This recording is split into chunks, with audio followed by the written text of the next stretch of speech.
কপালে যখন সেজদার চিহ্ন পড়ে তখন দুনিয়ার সব দুশ্চিন্তা পায়ের নিচে চলে যায়।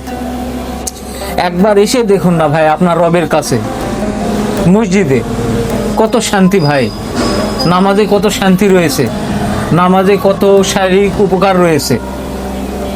আপনার শরীরে পায়ে থেকে শুরু করে মাথার চুলের আগা পর্যন্ত একমাত্র নামাজে আপনার প্রশান্তি রয়েছে। নামাজে রয়েছে ঔষধ, সর্বরোগের ঔষধ নামাজেই রয়েছে।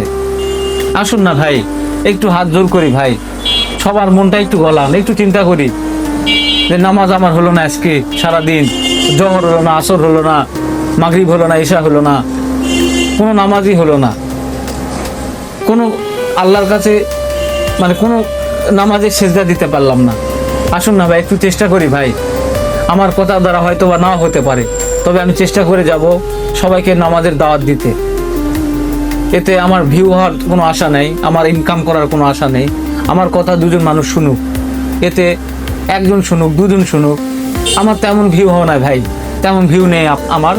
আমার কাজই হলো যে আমি ভালো কাজের আদেশ করব এবং অসৎ কাজের নিষেধ করব, কারণ আমি নিজেও যে কাজটা করি আমি অপরকে সে কাজের কথা বলবো। আসুন সবাই চেষ্টা করি, অন্তত 5 ওয়াক্ত না হোক 1 ওয়াক্ত 2 ওয়াক্ত দিয়ে শুরু করি। আল্লাহ সবাইকে এই শুরু করার তৌফিক দান করুক। আসসালামু আলাইকুম রহমতুল্লাহ।